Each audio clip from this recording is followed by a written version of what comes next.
Hi guys! Welcome sa channel ko. My name is Ria. I hope you're all having a wonderful day. In today's video ay first time kong mag-share ng ice cream recipe. Umpisahan ko ito sa mangga na flavor kasi for sure accessible ito sa Pilipinas at dito rin sa US kasi pa spring/summer na. At itong mangga ay isa sa mga favorite ko talaga na flavor when it comes to ice cream. Alright, so mag-umpisa tayo sa mga sangkap. First off, kailangan natin ng heavy cream, condensed milk, mangga, and whole milk. Sa lista ng mga ingredients, kindly check ang description box below.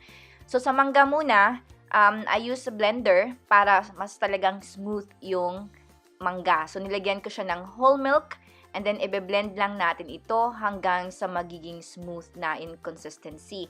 Pero kapag wala naman kayong blender, pwede nyo ring i-mash yung mangga using fork. Para-paraan lang din yan. So, ito, tinatransfer ko muna sa isang bowl or measuring cup. Set aside muna natin yan para i-prepare ang ibang ingredients. So, dito gumamit ako ng stand mixer, pero you can use naman yung handheld mixer. So, ang gagawin natin sa heavy cream ay i-whip natin ito hanggang sa magiging light and fluffy na ito on high heat. No, high heat.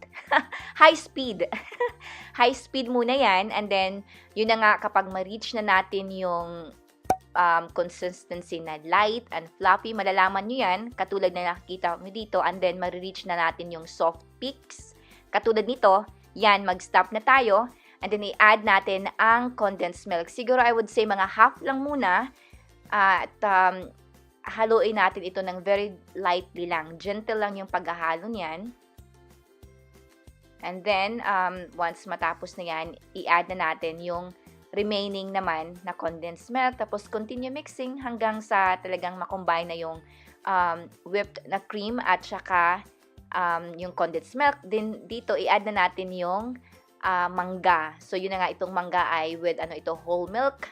So, i-mix lang natin yan hanggang sa totally well combined yan.